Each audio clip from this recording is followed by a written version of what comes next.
Whenever you talk, तो हमें ये पता है कि एपिक अगर लिटरेरी टर्म के हिसाब से हम बात करेंगे तो एक कॉमन सा बात की जाती है कि epic is an objective form of poetry. जो एपिक है वो ऑब्जेक्टिव फॉर्म ऑफ पोइट्री है, नंबर 1 पॉइंट। नंबर 2 पॉइंट की जो एपिक है, epic is all long narrative story in one. Epic जो है ये आपका long narrative story in verse, VERS। और इसके अलावा क्या क्या बताया जाता है कि एपिक में आपका लॉन्ग नैरेटिव, एक लंबी कहानी सुनाई जाती है और जो कविता के रूप में होती है।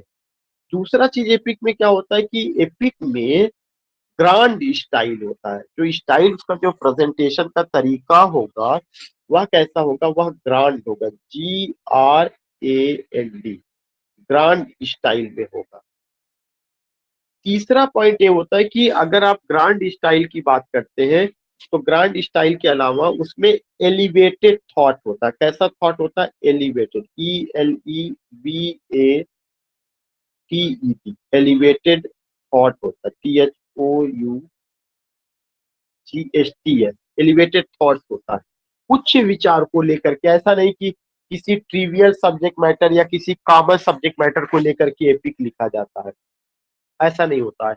और उसमें अगर आप कैरेक्टर की बात करेंगे तो जो कैरेक्टर्स होते हैं वो जो है मोस्ट प्रोबेबली यू फाइंड कि वो क्वाजी डिवाइन फिगर होते हैं, QUASI, quasi divine figure. Quasi divine figure का मतलब कि वो जो है सुपर नेचुरल हो सकते हैं, या अगर नेचुरल भी है तो उनमें इतना हीरोइज्म दिखाया जाता है कि, या इतना ब्रेवरी है, करेज है कि इट सीम्स दैट कि they have the special blessings of God. They have the grace and blessings of God. Yeah, they have the celestial delight. Yeah, they have divinity. They have divinity. They have celestial beauty. जो भी characters होते हैं ना उनमें ऐसा लगता है जैसे ईश्वर की विशेष अनुकंपा उनके ऊपर होती है। तो ये पर्टिकुलर चीज आपको ध्यान में रखना है कि when ever you talk about these writers, जब भी आप इन राइटर्स को लेकर के बात करते हैं, या when ever you talk about epic या उसका कैरेक्टर, तो ये चीजें समझना कि क्वाजी डिवाइन फिगर या ये सब चीजें होती है। अब उसके बाद एपिक को लेकर के अगर हम बात करें तो उसमें कुछ और भी चीजें होती है। उन चीजों में से इफ यू गो तो एक बहुत इंपॉर्टेंट पॉइंट आता है, वह कौन सा है कि एपिक में जो शुरू में आया था वो क्या था, वो जो है traditional epic, TRADITIONAL, traditional epic और प्राइमरी एपिक कहा गया। जो ट्रेडिशनल या प्राइमरी एपिक होता था ये ओरल फॉर्म में होता था, उसके कैरेक्टर्स, उसका इवेंट पहले से ही जो है लोगों को रटा हुआ होता था। It was transmitted from generation to generation. बाद में कोई राइटर आता है उसको रिटेन शेप देता है। होमर का इलियड एंड ओडिसी है, बियोल्फ है, ये सब आपका क्या है, प्राइमरी एपिक या ट्रेडिशनल एपिक है। दूसरा जो एपिक का तरीका है या दूसरा जो हम बात करते हैं वो आपका कौन सा है, दूसरा जो एपिक का तरीका है वो जो है सेकेंडरी एपिक है, SECONDARY। वो कौन सा तरीका है, सेकेंडरी एपिक है। ये जो सेकेंडरी एपिक है इसको हम लिटरेरी एपिक कहते हैं, लिटरेरी एपिक। उसको हम क्या कहते हैं, उसको हम लिटरेरी एपिक कहते हैं। तो वी सी या वी फाइंड की सेकेंडरी एपिक होता है और सेकेंडरी एपिक को हम लिटरेरी एपिक कहते हैं। इसमें फर्क ये होता है कि इसमें पोएट का अपना खुद का इंडिविजुअल टैलेंट नजर आता है, और कैरेक्टर्स हुआ या जो इवेंट हुआ या थीम हुआ या जो आर्टिस्टिक प्रेजेंटेशन हुआ उसमें उसका खुद का जो है एक इंडिविजुअल आर्टिस्टिक ब्यूटी, उसका आर्टिस्टिक प्रेजेंटेशन, इंडिविजुअल क्राफ्टमैनशिप, वो सब चीजें उसका आर्ट नजर आता है। ये चीजें हमें ध्यान में रखना। और इसका एग्जांपल कौन सा है, वर्जिल का एनीड है, paradise last, paradise regain John Milton का है, वर्ड्सवर्थ का द प्रील्यूड है, सोहराब एंड रुस्तम है, या अगर आप और बात करेंगे फेरी क्वीन वगैरह है, और जॉन कीट्स का जो फ्रेगमेंट्री एपिक रहा है, वो सबका सब इसके अंतर्गत आता है। जो जिसका हाइपीरियन या फॉलिंग ऑफ हाइपीरियन करके कौन सा था उनका जॉन कीट्स का। तो दीज थिंग्स यू सी जो अब इसी से जुड़ा हुआ एक और टर्म है जो पिछली वाली शीट पे, चूंकि हमने पेज को पलट दिया है तो पिछली वाली शीट पे वहां पे दिया गया है कि मॉक एपिक क्या होता है, MOCK, मॉक एपिक। जो मॉक एपिक है वो कुछ नहीं है, मॉक एपिक जो है पैरोडी है किसका, एपिक का पैरोडी है। बस इसमें फर्क यही होता है कि इसका जो सब्जेक्ट मैटर होगा एपिक का और मॉक एपिक का, मॉक एपिक में ट्रिवियल सब्जेक्ट मैटर लिया जाता है, माइनर सब्जेक्ट मैटर लिया जाता है, उसमें कोई भी चीज बहुत ज्यादा सीरियसली नहीं ली जाती है, बहुत ही उसको जो है कॉमिक वे में उसका प्रेजेंटेशन होता है, लाइट वे में उसका प्रेजेंटेशन होता है। तो जो मॉक एपिक होता है उसमें जो सब्जेक्ट मैटर होगा वो ट्रिवियल होगा, वो माइनर होगा, ये चीज होगा। उसका सब्जेक्ट मैटर कैसा होगा, ट्रिवियल होगा, उसका सब्जेक्ट मैटर कैसा होगा, माइनर होगा, उसका सब्जेक्ट मैटर कैसा होगा, रिडिकुलस होगा, RIDICULOUS,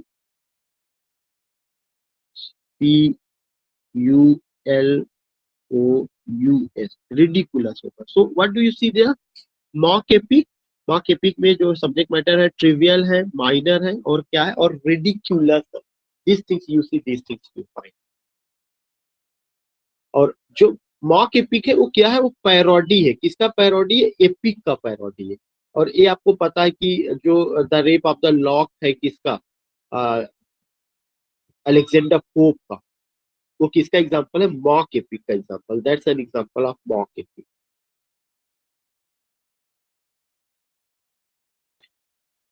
फिर उसके बाद एक शब्द आ रहा है एपिक सिमली। एपिक सिमली जो है यह एक ऐसा सिमली है जो होमर ने जब एपिक में पहली बार सिमली का यूज किया था तो उसी को एपिक सिमली कहा जाता है। और ये जो है क्या होता है, इसको प्रोलॉन्ग्ड सिमली भी कहते हैं। जो एपिक सिमली है या जो प्रोलॉन्ग सिमली है वह पूरा एक एक पूरे स्टैंजा में यूज किया जाता है। तो epic simile is also known as prolong, PROLONGED, prolong similes commonly used in epic or heroic poetry, giving the subject described and suited to its grandeur. Thus, in Paradise Lost, book first Milton wants to say that the fallen Satan is as big as a whale. तो इसको prolong Simli कहा जाता है। और इसका use जो है Homer ने किया था, इसके नाम पे उसको होमरिक सिमली भी कहा जाता है। जॉन मिल्टन ने सेटन की तुलना वेल से किया हुआ है और ये एक एग्जांपल है किसका, एपिक सिमली का। नेक्स्ट वर्ड है फैब्लिव, फैब्लिया, FABLIAU, प्लूरल इसका है फैब्लियाक्स। फैब्लिव जो है यह एक ह्यूमरस टेल होता है, कैसा टेल होता है, ह्यूमरस टेल होता है। फैब्लिव, FABLIAU, और इसका प्लूरल क्या है, फैब्लिया, प्लूरल जरूर ध्यान में रखिएगा, FABLIAUX। यह एक ह्यूमरस टेल होता है। और इसका जो है जो ह्यूमरस ये टेल है इसका ये कहाँ से लिया गया, ये जो ये पहले मेडिवल फ्रांस में इसका जो पोएम्स वगैरह या स्टोरीज वगैरह होता था उसमें इसका यूज किया जाता था। फिर कह रहे कि fabulous were stories of various types, कई तरह का इसमें स्टोरीज होता था। One point was upper most, इसमें ह्यूमरस स्लाइस सटायर होता था। These stories often body dealing with sex और clergy ridiculed womanhood and was readily understandable to anybody. Chaucer especially living examples of fabulous in the tales of the Miller, Reed, Merchant and Shipman. What I want to say कि आपको कुछ नहीं समझना, बस इतना जानना है कि जो फैब्ल्यू है यह एक तरह से क्या है, यह एक तरह से का ह्यूमरस टेल होता था जो मेडिवल फ्रांस में पॉपुलर था। एक पॉइंट आपको ध्यान रखना है कि fabliau was what, its was the humorous tale popular in medieval France, और इसका प्लूरल क्या होता है, फैब्लियॉक्स होता है। ये पार्टिकुलर चीज, इसमें कुछ क्लर्जी मैन और कुछ रिडिकुलस वुमेनहुड को लेकर के इसमें बातें की गई है या स्टोरीज को बताया हुआ गया है। चौसर का जो मिलर टेल्स है उसमें जो है फैब्ल्यू का यूज किया गया है। तो it was fabliau was what, fabliau was a humorous tale popular in medieval France. ये लाइन अकेले आप ध्यान रखें। फिर है फार्स, कि फार्स से क्या मतलब है, जनरली मीन्स लो कॉमेडी। जो फार्स होता है इसका जनरली मीन क्या होता है, लो कॉमेडी होता है। इंटेंडेड टू एक्साइट लाफ्टर, इसका जो पर्पस होता है कि लोगों में हंसी उत्पन्न करना, चाहे वो जो है बफनीरी के माध्यम से हो, किसी चीज को एग्जेजरेशन के माध्यम से हो, या कुछ इंफीरियर वैरायटी ऑफ इंटरटेनमेंट को लेकर के हो। जैसे कभी कभार हमें कहते हैं कि मतलब कुछ ऐसा जो हम ये कहें कि रिडिकुलस टाइप का हो या इंफीरियर टाइप का, जिसमें जोक्स हो सकता है। जोक्स के अलावा आप कह सकते हैं कि कुछ और भी जो है व्यंग के रूप में अगर हम प्रेजेंट करते हैं तो वो है फार्स। जो है क्या है, एक लो कॉमेडी का रूप है। बस आपको ये ध्यान में रखना है, जो FARC, फार्स एक तरह का टाइप ऑफ कॉमेडी है, लेकिन यह किस किस तरह का टाइप ऑफ कॉमेडी आता है, लो कॉमेडी का हिस्सा है। ये जो इंटेंडेड, इसका पर्पस क्या होता है, इंटेंडेड टू एक्साइट लाफ्टर। ये जो लिखी जाती है या जो प्रेजेंट की जाती है कि हमें लाफ्टर को जो है क्या करना है, प्रेजेंट करना है। और ये जो लाफ्टर आएगा किसके माध्यम से, by means of popularly and exaggeration. The term is often used in a derogatory sense to indicate an inferior variety of entertainment। Shakespeare का comedy of errors and Nicholas Udall का राल्फ राइस्टर ड्वाइस्टर, ये दोनों किसका example है, फार्स का example है। तो I just want to know कि जो लो कॉमेडी के लिए कौन सा वर्ड आया है। सर फार्स। फार्स फार्स जो है लो कॉमेडी के लिए फार्स आया हुआ है। इसका इंटेंशन क्या होता था, लिखने के पीछे क्या होता था, to excite laughter. Excite laughter. और उसमें क्या होता था, उसमें जो है कुछ इंफीरियर वैरायटी ऑफ इंटरटेनमेंट वगैरह किया जाता था, जैसे बफनरी हो गया, एग्जैजरेशन कभी कभार हो गया। और जानबूझ करके ऐसा थीम, ऐसा इंडिकेशन लेकर के आ जाता जिससे लोगों में हंसी हो।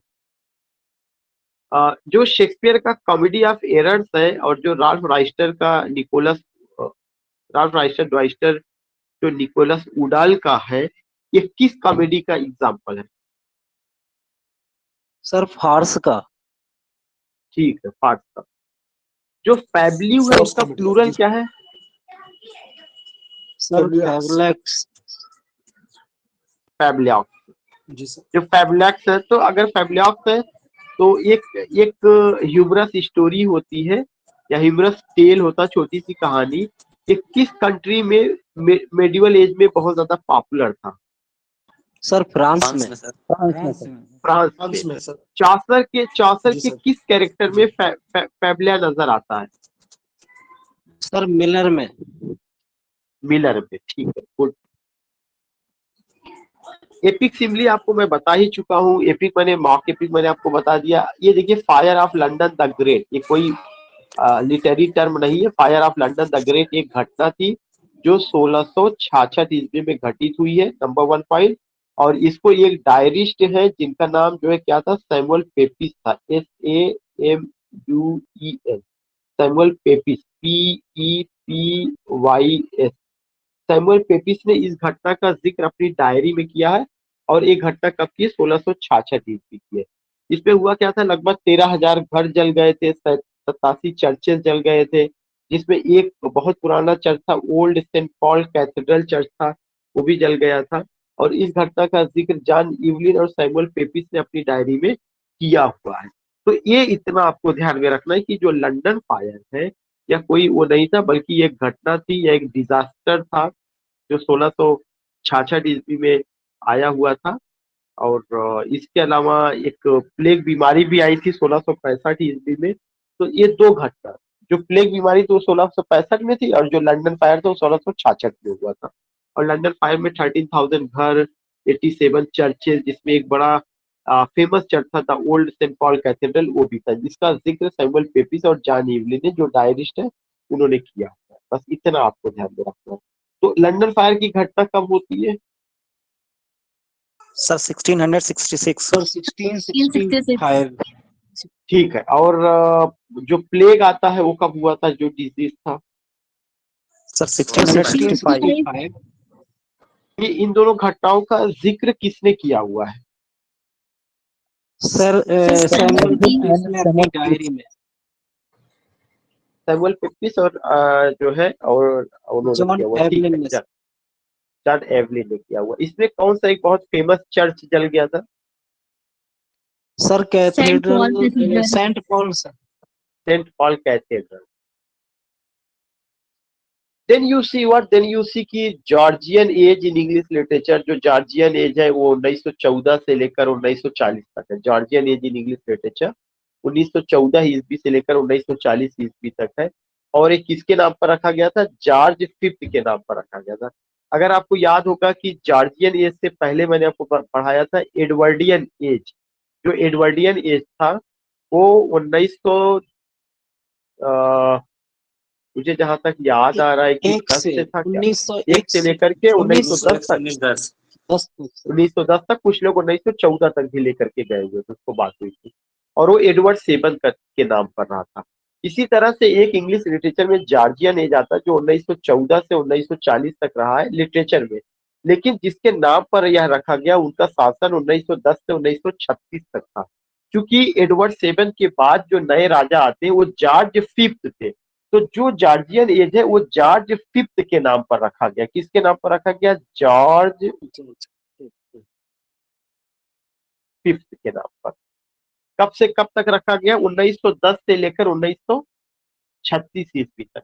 और फिर जो है कब से कब तक और रहा? 14 से लेकर के 40 तक लिटरेचर के पर्सपेक्टिव से। लेकिन उन्होंने जो शासन किया, रूल किया, वो 10 से लेकर 36 तक रहा।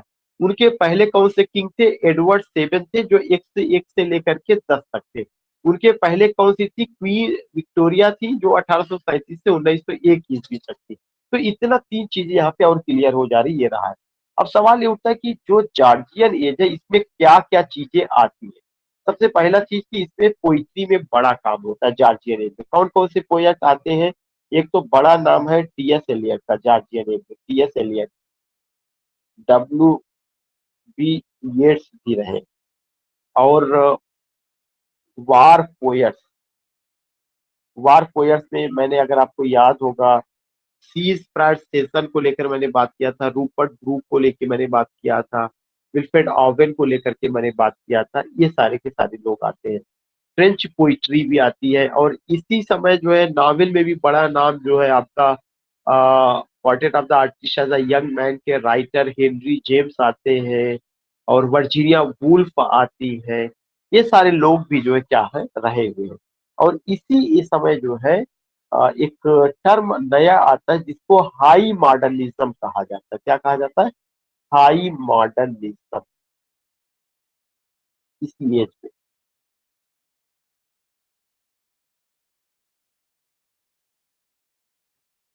हाई मॉडर्निज्म, हाई मॉडर्निज्म की शुरुआत 1922 से मानी जाती है और 1945 तक चलता है। हाई मॉडर्निज्म का मतलब ये होता है कि मॉडर्निज्म अपने उरूज पर था जो है। और क्यों, किसकी वजह से ऐसा कहा जाता है? 1922 में द वेस्टलैंड पब्लिश हुआ था। 1922 में द यूलिसिस नाम का नॉवेल जो है पब्लिश हुआ था जो जेम्स जॉयस का था। और 1922 ईस्वी में ही एक और वर्क वर्जीनिया वुल्फ का आया था, शायद थ्री गुलियाद नाम था। तो ये 3 बहुत इंपॉर्टेंट वर्क माने जाते हैं जिसमें मॉडर्निज्म का सारा स्पिरिट नजर आता है। इसी वजह से इसको हाई मॉडर्निज्म कहा गया इस डेट से लेकर इस समय तक का जो है। तो अगर जब भी बात आएगी एडवर्डियन एज, तो एडवर्डियन एज का जो टाइम है राजा के हिसाब से 10 से लेकर के 36 तक, और लिटरेचर के हिसाब से जो है आपका 14 से लेकर के आपको 40 तक। तो ये लिटरेचर वाले हिसाब से आपको नहीं जाना है, हमेशा राजा का जो टाइम रहा वही आपको मानना, 10 से लेकर के 36 तक ही। ये तो फर्स्ट वर्ल्ड वॉर का शुरुआत हुआ था, इस वजह से लोग वहां से उसको मानना शुरू कर देते हैं। बाकी मैंने आपको बताया कि क्या चेंजेस आते हैं, क्या बदलाव आते हैं। पोइट्री में बड़ा चीज होता है। इसी दरमियान फर्स्ट वर्ल्ड वॉर होता है। पोइट्री में बड़े नाम मैंने आपको गिनाए, नावल में मैंने आपको नाम गिनाए, और ड्रामा में भी प्रॉब्लम प्ले आप देखते हैं, पोइटिक प्ले आप देखते हैं, जे.एम. सिंज को आप देखते हैं, और टी.एस. एलियट का भी पोइटिक प्ले में कॉन्ट्रीब्यूशन, ये सब बड़े नाम रहे जो आप उस समय देखते हैं। तो मुझे जहां तक समझ में आ रहा है, ये बात समझ में आ गई कि क्या क्या चीजें रहेंगी। देखिए, जैसे मैंने अभी नाम गिनाया था कि कौन कौन से लोग थे, या ये जो बहुत रिच था, इसमें गाल्सवर्दी है, वेल्स है, वेल्स मतलब एच.जी. वेल्स, बेनेट है, जोसेफ कॉजी रिचर्डसन है, वर्जीनिया वुल्फ है, जेम्स जॉयस है, एल्डस हक्सली है, इवलिन वॉ है, ग्राहम ग्रीन है। ये सब बड़े नाम है। टी.एस. एलियट है, येट्स है। टी.एस. एलियट का द वेस्टलैंड इसी एज में आता है। तो मैंने आपको बता दिया कि आपको जब भी जॉर्जियन एज पढ़ना तो ये माइंड में आपको रख करके बात करनी है, प्लस वार पोएट्स को लेकर के भी आपको बात करनी चाहिए। इसी एज में जो पोइट्री आती है उस, और मैंने पहले बता दिया था कि ये जो एज रहा है जॉर्ज फिफ्थ के नाम पर था, और उन्हीं के नाम पर जो पोएट्स इस समय के थे उनके नाम पर उसको जॉर्जियन पोइट्री कहा गया। इस समय के जो पोएट्स थे कौन कौन से थे, जैसे वार पोएट्स में रूपर्ट ब्रूक रहे हैं, डब्ल्यू एच डेविस रहे हैं, वाल्टर डिला मेयर रहे हैं, टी एच लॉरेंस रहे हैं, जॉन ग्रेव रहे हैं, डब्ल्यू पी येट्स रहे हैं, एजरा पाउंड रहे हैं, टी एस एलियट रहे हैं। ये सब तो इनके जो पोयम, जो इनके लिखने का तरीका था या जो कुछ भी इन्होंने लिखा, जॉर्जियन पोइट्री कहा गया। तो ये चीज आपको बहुत ज्यादा ध्यान में रखना है कि जॉर्जियन पोइट्री क्या है, कि इस दरमियान जो भी पोएट्स था उन्हीं को जॉर्जियन पोइट्री का कि उस सबका नाम यहाँ पर दिया गया है। तो ये कोई बहुत ज्यादा ऐसा नहीं है जिसमें मैं आपसे कुछ ये बात करूं कि हाँ इस तरह की चीजें रही है। आपको ये समझना है, पोएट का नाम समझना है, लिटरेचर में क्या तब्दीली आई वो चीज समझना है। तो मेरे ख्याल से भी सब क्लियर हो गया कि जॉर्जियन पोइट्री कौन कौन से पोएट्स है, क्या क्या रहा है, क्या क्या चीजें रही, ये सारे नाम आपने सुना पढ़ा है। जब अभी मैंने मॉडर्न एज पढ़ाया था तो सब ये सब चीजें आई। क्लियर हो गया, मुझे आगे चलना चाहिए। Yes sir, yes sir. उस, उसके बाद जो है, उसके बाद जो एक और एज आता है वो कौन सा है, ग्लोब थिएटर है। एज नहीं आता, ग्लोब थिएटर एक वो है, जो ग्लोब थिएटर है अगर आपको याद होगा बहुत पहले की, इसको जो है लॉर्ड, ग्लोब थिएटर को the theatre use by the Lord Chamberlain company. और जो ग्लोब थिएटर है इसको जो है इसके शेयर होल्डर भी ये थे, और ये रिचर्ड बर्बेज के द्वारा 1598 ईस्वी में बनवाया गया था, लेकिन सही मायने में 1599 ईस्वी में उसका ग्लोब थिएटर को दिया जाता है। तो जो ग्लोब थिएटर एक थिएटर का नाम है, यहाँ पे एक उससे रिलेटेड कई चीजें थी इसलिए अलग से डिस्कस कर लिया जा रहा है। तो ग्लोब थिएटर के बारे में जब भी बात होगी तो हमें क्या समझना है कि जो ग्लोब थिएटर है इसको जो है हम एक और नाम से भी जानते हैं, वह क्या है, लॉर्ड चैम्बरलेन कंपनी हुआ था। शेक्सपियर इसके शेयर होल्डर में भी थे, इसको रिचर्ड बर्बेज ने 1598 में बनवाया हुआ है। और इसका जो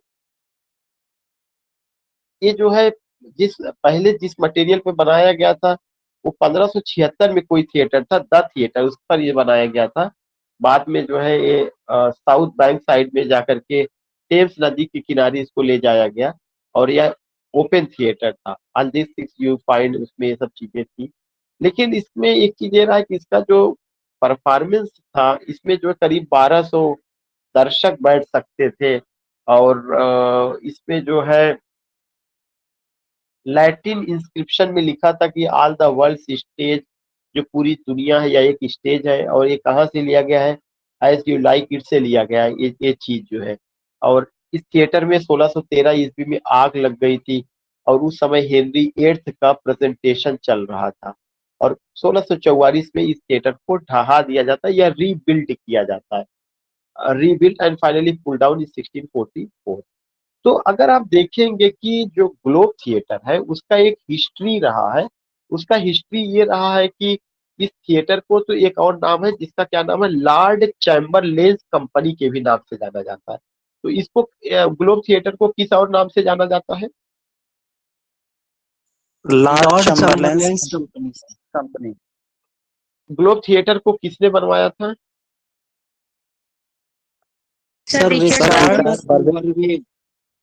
कब बनवाया है, सर 1598। 1598।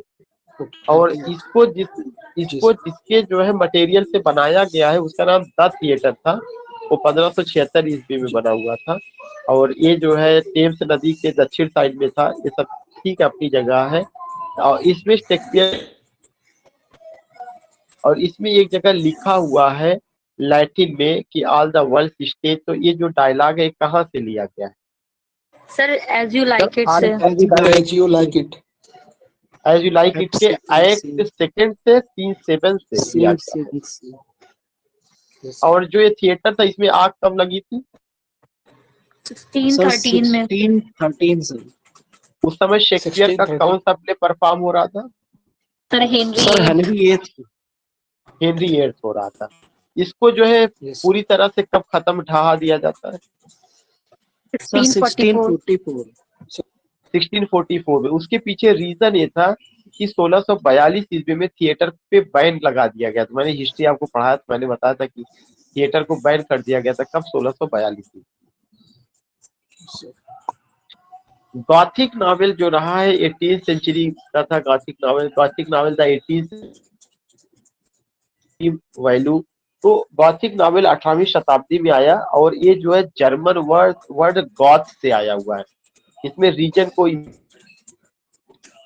तो जर्मन वर्ड गॉथ था वो आर्किटेक्ट से बिलोंग करता है और उसमें जो है क्या होता है कि थोड़ा सा सेंसेशन है, वेंचर है और करेज है, बोल्डनेस है, इन सब तमाम चीजों को लेकर के बात की जाती है। तो अब अगर आप देखेंगे कि यहाँ पे जो दूसरा पैसेज है gothic with all that was failed to be. Gothic उन सब चीजों से एसोसिएटेड था जो फैंटास्टिक होता था, ग्रॉटेस्क होता था, वाइल्ड होता था, सेवेज होता था और मिस्टीरियस होता था।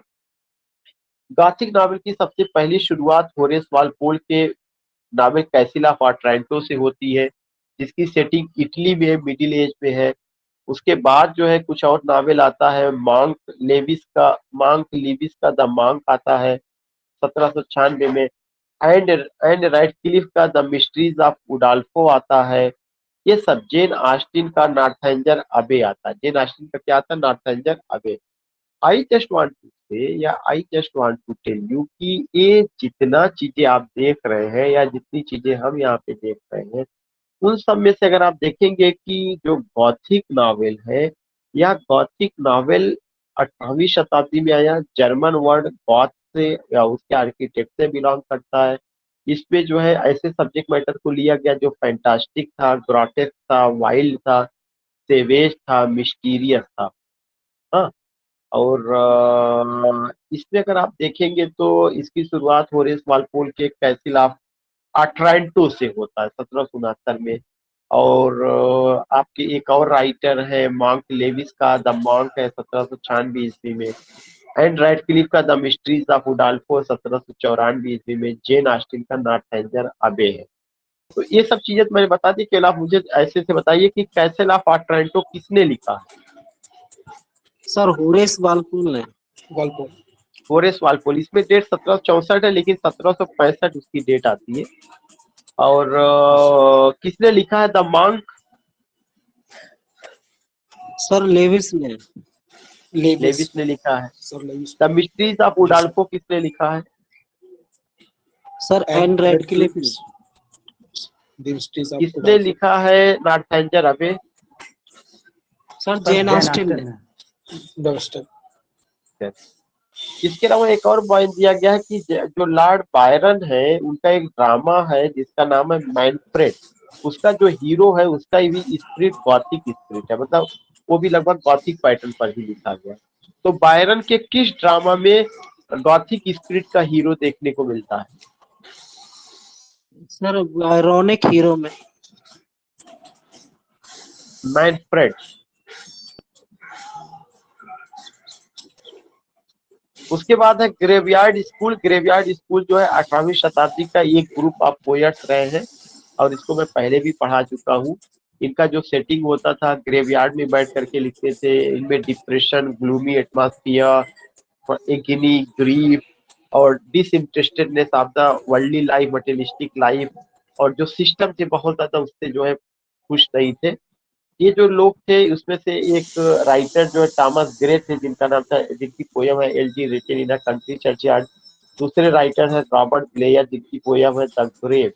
ये दो एग्जांपल आपको जो है ध्यान में रखना है। तो जो ग्रेवयार्ड स्कूल है, ये ग्रेवयार्ड स्कूल जो है कुछ नहीं है। ग्रेवयार्ड स्कूल एक लिटरेरी स्कूल था, लिटरेरी मूवमेंट था जो कि ऑगस्टन एज में आता है, जिसमें जो पोएट्स जो है ग्रेवयार्ड में बैठ करके लिखते थे और जीवन की चिंता ना करके बल्कि समाज में जो इनइक्वालिटी है दुनिया से जा चुके अपनी कब्रों में लेटे हुए उनके प्रति उनकी सिंपैथी होती थी, उसको लेकर के बात करते थे, जिसमें टॉमस ग्रे का elegy written in a country church and Robert Blair का द ग्रेव, ये चीजें रही है। तो ये दो चीजें रही हैं। मुझे लगता है कि इससे ज्यादा लिटरेरी टर्म पे बात नहीं करना चाहिए, क्योंकि बहुत सारा बातें हुआ है, कई टर्म आ जाते हैं, रिवाइज भी करना जरूरी है उसका जो है। तो मैं यहीं तक रखूंगा और फिर हम लोग कल मिलेंगे, आप ये सारी चीजों को रिवाइज कर लें। जी sir, okay, thank you sir.